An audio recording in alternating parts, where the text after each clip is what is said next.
A report has been released online which claims India is rejecting Chinese investments and cracking down on Chinese companies that have been found to be flouting India's tax regulations, amongst other issues. However, it all began, remember, in 2017 with curbs on Chinese toys giving an impetus to Indian manufacturers in the toy sector.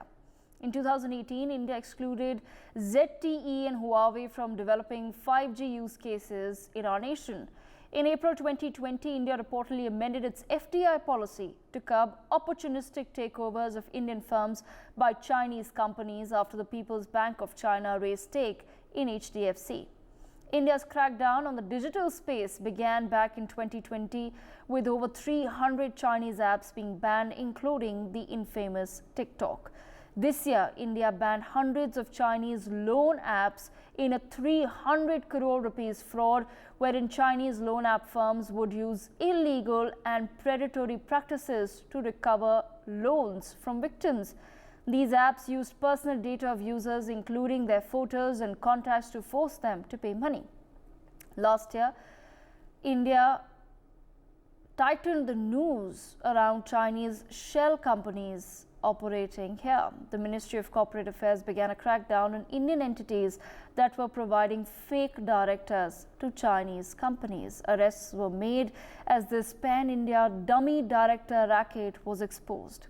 In recent years, India has also intensified its crackdown on Chinese companies in the smartphone sector.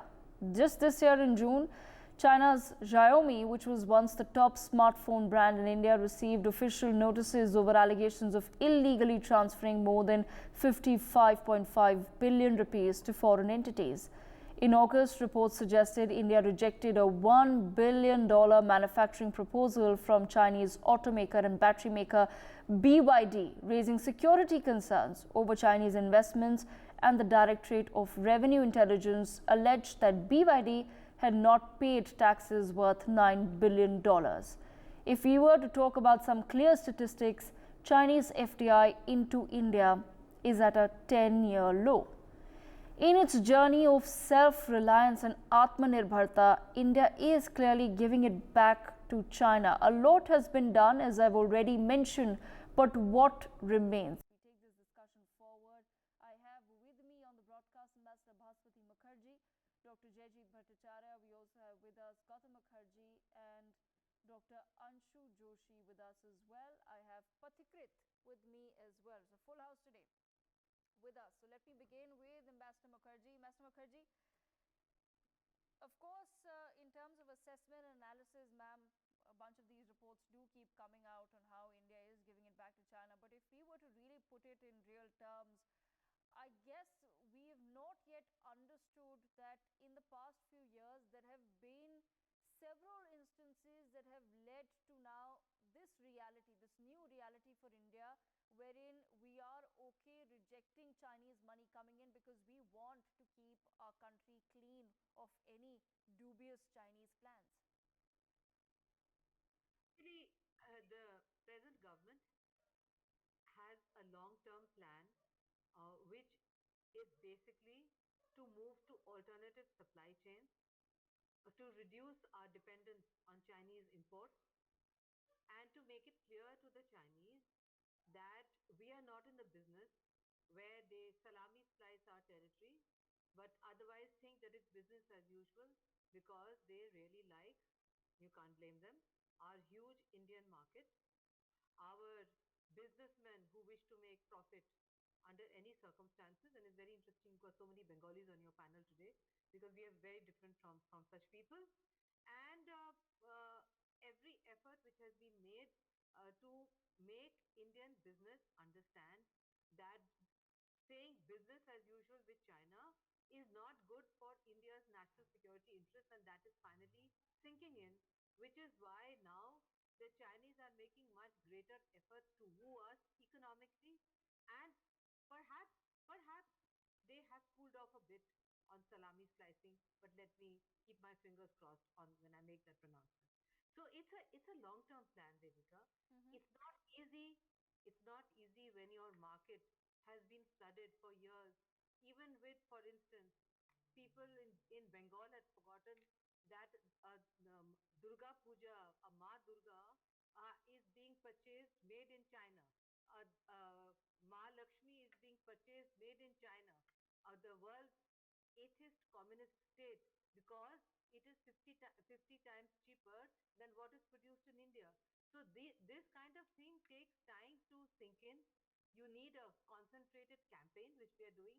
Thanks also to TV channels like yours, to make Indians understand, please be Indian, buy Indian, don't buy Chinese. Even if it's 50% cheaper, for God's sake, why do you need to buy a Ma Durga made in China when you can buy one made in India? So that has had some impact. It's taken a bit of time, I must say. It's taken about almost 4 or 5 years for this to sink in, but it is sinking in. Now, the problem also is, Vedika, that since the West are fickle and alternate between wooing China and condemning China, I hope that since we are not fickle and we have a national campaign plan in place, I hope the West doesn't shift from its present policy in the Indo-Pacific and on China and on BRI to suddenly move to a policy of wooing China. This has happened many, many times, and it has made emerging economies, including India, very wary because they shift their position without ever considering what impact it would have on their strategic partners, particularly those which are emerging economies. Devika. Right, absolutely. Mr. Mukherjee, I'll come back to you. Dr. Jayjeet Bhattacharya, let me bring you into the conversation, sir. As far as weeding out the Chinese economic tentacles is concerned, what do you think really there needs to be the next focus? Because like I said, the FDI may be at a 10-year low, but as far as the trade relations go, those numbers are still skewed in China's favor.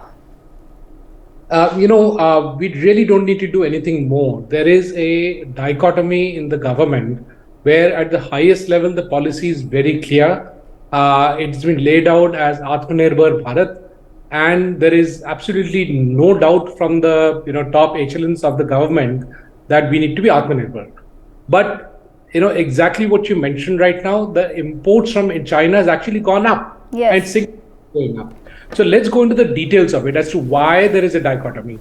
India went through the liberalization process in 1991, and as part of the liberalization process, the tariffs were brought down, and therefore, as part of the WTO arrangement, there were certain tools that were given to India. One of the tools is anti-dumping duty. There's also other tools like quantitative restrictions and so on. But let's just stick to anti-dumping duty. Between 1991 and August 2020, only 0.67% of the recommendations from DGTR to the Ministry of Finance were rejected. Right? So DGTR does a deep investigation into what are the areas where dumping is happening in India, and then puts in that recommendation based on which the Ministry of Finance, Department of Revenue actually puts in the anti-dumping duties. Now, it is not a revenue collection initiative, it's a trade remedy. It is to ensure that Indian industry gets a level playing field and they do not face predatory pricing from foreign exporters. And in this particular case, we're talking about specifically imports from China. After September 2020, till the data that we had collected, till April 2023, 61% of the recommendations from DGTR has been rejected. From 0.67% to 61% of the recommendations being rejected. And obviously, China is freely dumping. Do keep in mind that the world has stopped buying Chinese products. Now, if you have large capacities, what do? You need to keep the factory running. You need to have people employed. Otherwise, there will be a severe problem in China. And so what the Chinese industries are doing is finding India to be a soft market and merrily dumping into India. I know of thousands of small manufacturing units, thousands of workers in small manufacturing stainless steel units which have gone belly up. Okay. They've just, many of them in Gujarat. It's happening in industry after industry, be it ferromolybdenum, be it, whole bunch of chemicals. And along with it, having the free trade agreements with other countries has made the Chinese manufacturers route their product through these third countries. And which is why you see that post the COVID situation, there's a large amount of dumping happening from China. We are not responding to it, despite a clear direction from the top of the government that we must have Atmanirbhar Bharat, and we must take the necessary steps to ensure that we have level playing field with the domestic manufacturers. And we're not protectionism, we are saying a level playing field, and that's not happening. Okay, all right. Pathakrit, would you agree with an interesting statement they made by Dr. Bhattacharya, where he says that buying of Chinese products has gone down not just in India but globally? Is that really true, though, in your assessment? Well, I think he is right in certain way, definitely, because the Chinese in many ways give a economy of scale. The scalability factor makes their products, especially the components, much more cheaper, and then you require a very strong resolve to deny imports. See, let me tell you a couple of examples. Number one, we have a free trade agreement with South Korea, and you would still find that there is a lopsided our trade imbalance that we have with them, especially because the Koreans will simply not buy any product which is not Korean in its origin. And that has been said not by me, but one of the ministers in India, that the Koreans need to buy more. So that kind of approach we do require, but we also need to look at from the perspective of where we were and where we have come. When the Galwan issue happened, there was a time when India, in spite of being one of the largest manufacturers of generic drugs in the world, our dependence on active pharma ingredients from China was so much overwhelming that even for something as basic as a paracetamol, we were depending on them for APIs. So from that perspective, if you look at it, the production linked incentive and what all things India has done, it has been a phenomenal journey. Yes, it will take time in terms of, as Ambassador Ma'am mentioned, to actually show results, but the basic foundations have been laid. Number two, a very important point, what started from 2020 onwards in terms of permissions that you require for FDI from neighborhood countries, including China. Let me tell you, from critical infrastructure projects, you can literally see a de facto banning of Chinese companies from bidding, especially in critical infrastructure. Number three, if you look at sectors like drone, you hardly have today Chinese components. There's a major shift happening, and the countries, manufacturers are responding to it. I remember I worked in this sector in 2016 and 17 when the drone industry was gradually evolving in this country. There was an overwhelming dependence on not just components but finished drones from China alone. That has changed. Toy industry itself is a great example how that whole thing has evolved. Yes. But there are some problems still remain, Devika. One important thing is this: why is it at the grassroots level it is far more expensive even today to buy a component than to import it from China? That is where a lot of reforms have to be done by the states as well, which is not happening. There are many such areas which are concurrent in nature. The government at the center can actually give directives, but the states also need to do. For example, when your price of land is high, when your cost of power is high, your cost of components will invariably go up. That is where many of the MSMEs actually suffer, and invariably it becomes a scenario where your cost of components imported is becoming cheaper than what it is in case of buying it from India. I think this problem will get sorted out. Unfortunately, in this country, the reality is, as Dr. Jaijit also mentioned, unless the PMO directly gets involved, things don't move. That's the tragedy of this country today. The PMO, when it comes in and tells what this has to be done, even only then many of the ministries also work. So we require, and I have been saying it for a long time, we require a whole of government approach, not just from the center, but from the state level as well. And we must understand the PMO has so much of responsibilities. I think not all the time it is possible for them to actually micro monitor. But the tragedy is, I think this is also one sector invariably, as you have seen in case of Atmanirbhar Bharat in the defense industry, how things have changed because of the PMO's intervention. So once the PMO takes an initiative that you need to call a spade a bloody spade, I'm sure this thing will be done. But I think this whole government approach must come in. Okay. I'll bring in Gautam Mukherjee and Anshu Joshi in just a moment, but Jaideep Bhattacharya, coming back to you, sir, I just like to understand there's an interesting point that Pathikrit raises there, right? When he says that, okay, as far as self-reliance in the defense sector is concerned, India is absolutely on track, on the path, not just creating for ourselves, but now also sending out our planes and other defense material to other countries who are actually coming to us and saying, yes, we want to buy from you. So, of course, that aspect of very large industry is absolutely on track. But he is correct when he says that as far as MSMEs are concerned, or smaller industries are concerned, or our everyday needs are concerned, we still do end up turning to Chinese products.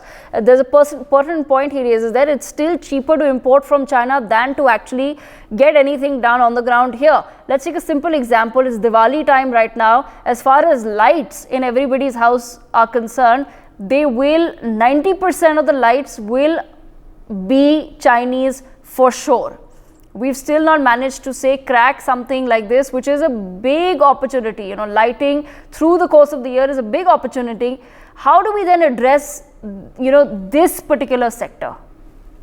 So, the fact of the matter is that we are actually consuming more Chinese goods now than what we were doing earlier. The import from China has actually gone up. And, the fact that we are able to export defense equipment, in fact, the last 5 years, there has been an absolute transformation in the defense industry where there are very strong Indian defense players who have turned up. I think we exported about $1 billion of defense equipment for the last financial year. So clearly it shows that India has the capabilities. Since we work on the ground in terms of what is the cost of manufacturing and so on, it's a myth that we are not as competitive as China is. Our manufacturers, if they're given the correct tax structure, are more competitive than China, if not as competitive. Now, what is happening is a whole slew of inverted duty structures. That is, the raw materials and the components are of a higher tax and the finished goods are of a lower tax. So how can domestic manufacturers compete? Because what they import in as raw materials is costed higher than what a Korea or a Chinese manufacturer gets. And therefore, when they export into India, that finished good has a much lower tax. So it is not that their value addition is more competitive. Their value addition is at the same level as Indian value addition. It's a distortion in tax structure, which is a big issue. The second part of it is also, as Prakrit had mentioned, the Japanese and the Koreans do not procure from anybody else, no matter what the pricing is. For Indians, if we get something at 10 paisa lower, we'll immediately switch. But for the Koreans and Japanese, they will not switch even if you price it at double the price. Third issue is that we can't even differentiate what is Indian, what is not. Exactly. I believe MG Motors is a British company. It's an out-and-out Chinese company. Many of the equipment, such as from Motorola or even Philips home goods, are all Chinese. They have bought out the brands, and it's a completely Chinese import that is coming in. What we also see is that Indian players are now tying up, for example, with MG Motors to make it look Indian. But we know what the reality is, and therefore it becomes a very murky business. At the end of the day, the statistics speak for themselves. We are importing more from China in spite of all the efforts from the highest levels in the government. Okay, all right. Dr. Anshu Joshi, bringing you into the conversation, as far as this concept of then a Chexit from India is concerned, what timelines in your assessment are truly realistic? Devika, it will certainly take some time. But even today, when we are discussing this particular topic, I would say that it's a significant milestone in the journey. And especially looking from Atmanirbhar Bharat's point of view, India has taken into consideration the present geopolitical situations, challenges, opportunities, as well as what China keeps doing to India. And accordingly, now India is able to give a befitting reply to China. So what we are doing, Indian government is continuously denying investments now from the Chinese firms. We have also made our normative framework and the regulations stringent. And at the same time, we are also looking for the substitutes to import. We are also trying to increase our reach in terms of FTAs with the like-minded countries. We are also collaborating with the bilaterally as well as multilaterally with the countries like United States of America and many European countries, Australia, and so on. And at the same time, when it comes to China, this is what India is trying to achieve. What China is doing to India in the domain of security, India is now giving a reply by curbing its tentacles in our market. But for that matter, as Kenneth D. Waltz explained the global affairs at three levels: unit, state, and global level. We have to go down to the unit level, at the level of consumers, at the level of human beings. And that is where we need to create a general awareness among Indians. We have a huge population, and I don't know whether each and everybody understands the larger outcome of their purchasal of Chinese products. So as we were discussing, Diwali is approaching, and most of us would end up in buying Chinese products. So that is something we need to do from our end. In such kind of things, I don't think that government would come and apart from making the regulations stricter, would be able to like stop us from purchasing those things.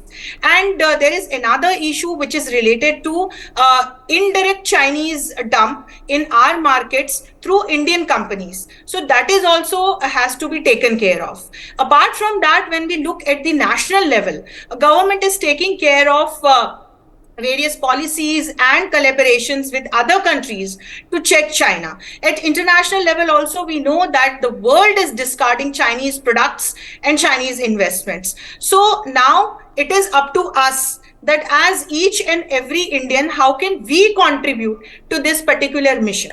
Okay, all right. Gautam Mukherjee, bringing you into the conversation, I'd just like to understand from you, do you think that we're doing enough in order to then attract certain manufacturers or other nations to perhaps come into India and set up their plants? Because this is a conversation we've been having in, you know, sort of a post-COVID world where there was a lot of chatter about how companies want to move out of China.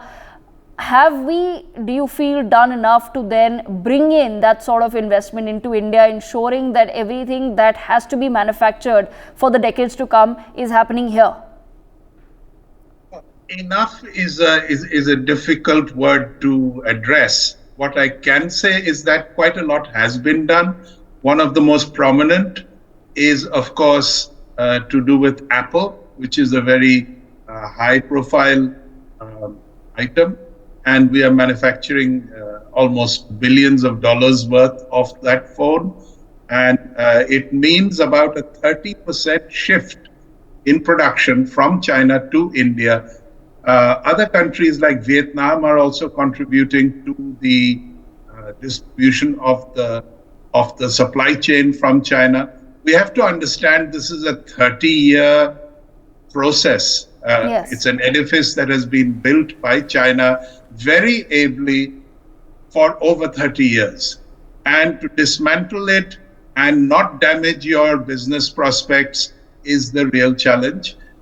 Still, a lot has been done. Now, if you look at broad brush, we have halved what we were importing from China in a variety of upper end. You know, if you do the old ABC analysis, at the top end, we're importing less and less from China. At the bottom of the pyramid, we're still importing a lot. I think as long as traders will find a competitive product at a good price, they will buy it and sell it. The Diwali lights are a case in point. And it is inevitable. It's no point invoking patriotism in this. But if you tackle the big items, then the trickle-down effect also works. If you stop the crooked companies like Xiaomi and Vivo, it has a knock-on effect.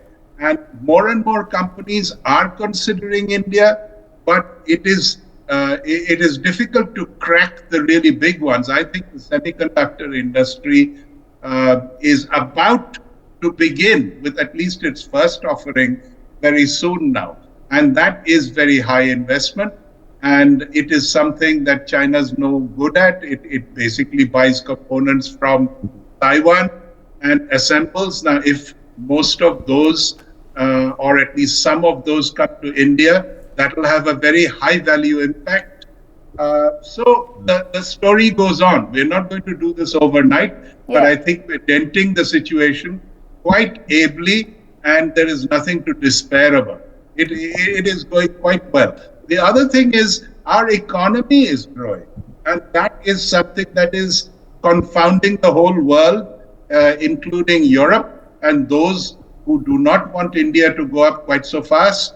But if you're growing at 7% year on year, that by itself carries a lot of weight.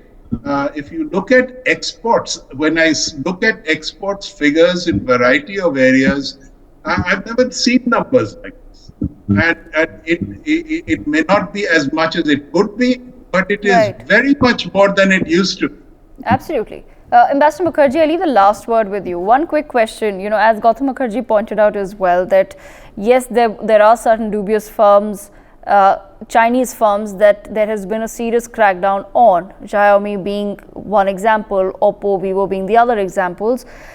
There is also then an information war that continues online, where a narrative is then built that India's crackdown on these Chinese firms is turning India into, say, a graveyard of, for FDI or for foreign companies. How do we then ensure that we're also battling this narrative correctly? We are battling this narrative because, as was pointed out by one of my co-panelists, that Indians have a propensity that if something is cheaper by 2 paisa, but it is your enemy that is selling it, you will still buy it from your enemy. Whereas that is not true over the rest of the world, not just in Asia. I'd like to point out the French, the Germans, the Americans, they have a concept of national interest completely different from Indian corporates on one hand and Indians in general. Whatever is cheap, you'll buy it regardless of who's selling it to you. That has to change, Devika. That is changing finally. So this kind of narrative that FDI, there's a graveyard of FDI, etc. This is being peddled by the same people who are being brainwashed by those who are being supported by China. Unfortunately, we even have political parties that are being funded by China.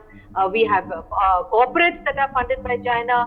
We have NGOs that are funded by China. So we have to make sure that this fake narrative that is being peddled is consistently dismantled, including on channels like yours, so that Indians become conscious of the fact that we really need to, now that we are in emerging economy, we have to understand that economic interests and political interests go together, not separate. And that's why a debate such as this that you are doing, Devika, is so important for educating the Indian public also, that when you buy, make a conscious choice, check who has made that item.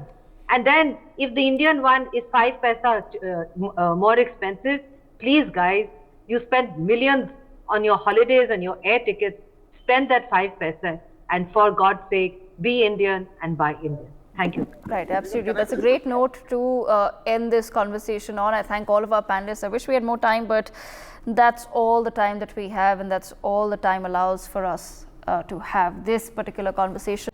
For more such videos, subscribe to the NewsX YouTube channel, hit the bell icon.